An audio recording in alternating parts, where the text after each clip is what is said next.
Welcome back to iWrench We Learn. I've already been at it for a few minutes and all I've been doing is jacking up the car. Welcome to Houston. It's lovely, it's toasty. Today's mission is going to be replacing the front struts in the Celica. When I was doing the driving and the testing, you can hear one is horrible, and I'll flip this around and show you. The other one seems to be really good. We're gonna do both. The guy that I bought these from, bought the Celica from, had both the struts for the front. He just didn't have a spring compression tool to be able to do the job. So I have that, and we're theoretically gonna knock this out. I'm gonna show you how bad the difference is between the struts though.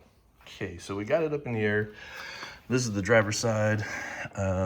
I can get under this one. I can push around on it. It doesn't really do any kind of moving or jinking or jiggling. Passenger side, this is where you know you have an issue. On the passenger side, I promise I'm keeping the phone still. That is 1.5 inch, just free play. Yeah, explains the bangs and the bumps we had on the freeway when we were driving it the other day. Yeah, let's not talk about that. So we will get set up and get started. Got it jacked up in the air, got jack stands under it. I left the big hydraulic jack down there too.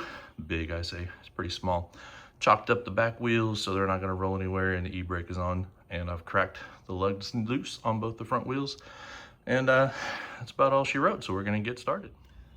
Ladies and gentlebeans, I have never claimed to be a rocket scientist, but when you pull down on your shock or the wheel, I'm pretty sure the entire top of it's not supposed to come loose like that.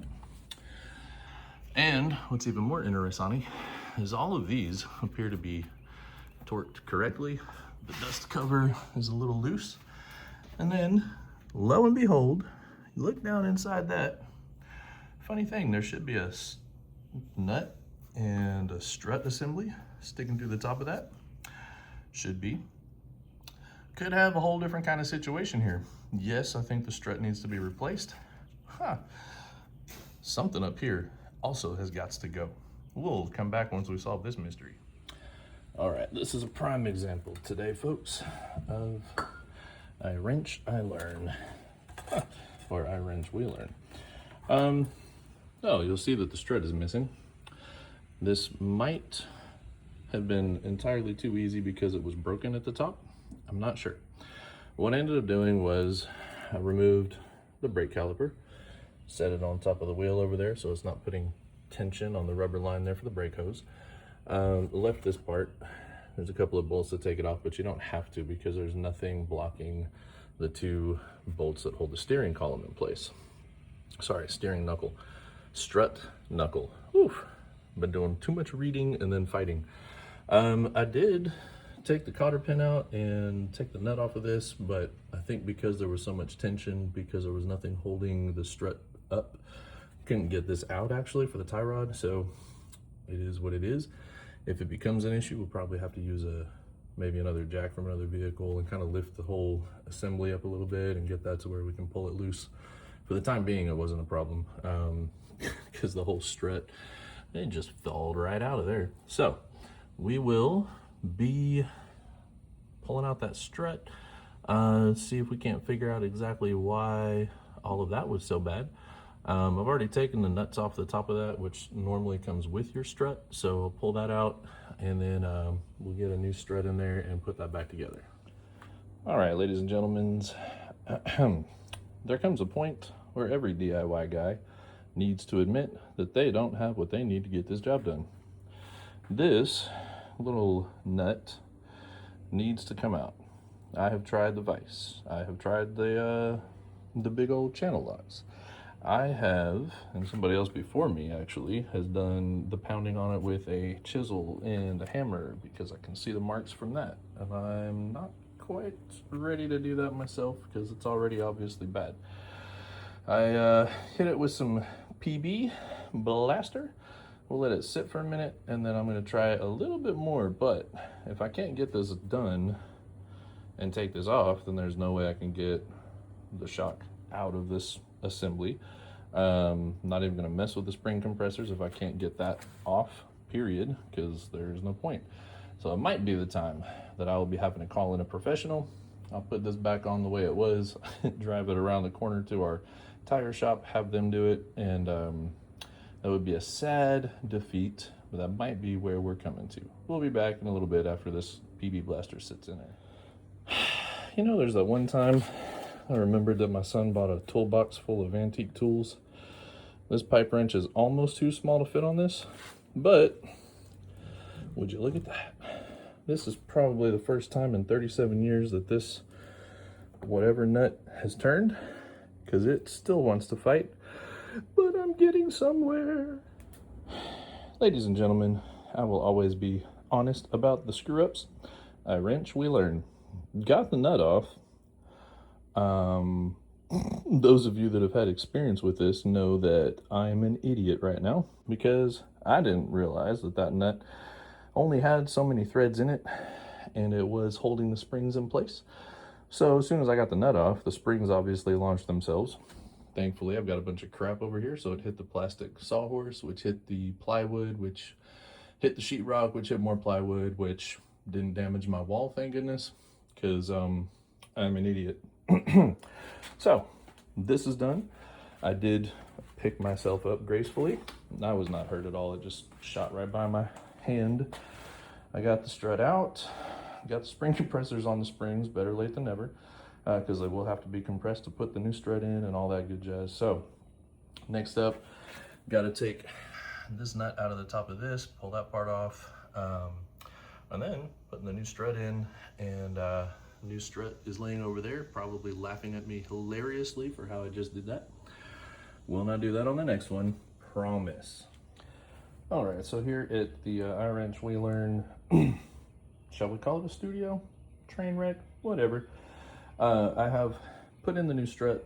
This is actually kind of funny. One YouTuber that I was watching said that it is smart to put some oil down into the housing there. It keeps your strut from overheating from constant friction and use. So I thought that was probably pretty smart, and I went and did the same thing.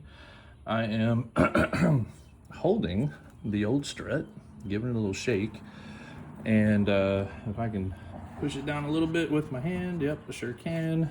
So, you know, a strut's supposed to hold up a car. If I let go of this and tap it on the ground, you see that strut is not strutting. It just can gravity drop all the way in. So that definitely was a bit of the noises I was having from that side of the car. Again, driver's side seems to be okay. Now that I'm going through this process, I'm starting to suspect that the whole reason it came out of the top strut mount was that was so collapsed it couldn't even hold enough pressure to keep the strut and the bolt inside this little housing, inside the top strut mount of the car right there. So I don't think anything was actually broken hardware wise. I still haven't found anything broken. I'm just gonna compress some springs like a smart person would do, put them back into the assembly. This is the top, the little hat that came off. It has a lot of grease in it. Bearings still spin freely. This is the nut that goes on the top of that, holds the whole thing together. I did get a new nut with my packet. Probably put that on there. But that is kind of the last step. Yeah. So went from probably calling a mechanic, which maybe I should have done anyways, to I think we'll have success. Ladies and gentlemen, we're back. I have never used a spring compression tool before. Nope, didn't mean to not let you see me taking that clip out. Anyways, so what happened was, when you use a power tool to help you tighten and or loosen your compression tools, they can do some walking. I was so focused on making sure that this bottom coil of the leaf spring, of the coil spring itself seated correctly in the bottom of that, and that this was seated correctly up here at the top, that I didn't notice that my two compression tools had slowly started walking together, so they were both kind of on the same side of the spring, which meant it's impossible to take them off. So what did I end up doing? I had to go to the store, rent another one. We own a set, had to rent another set so I could put balance on the opposite side, pull the spring down on that side, then I could loosen and remove the other two.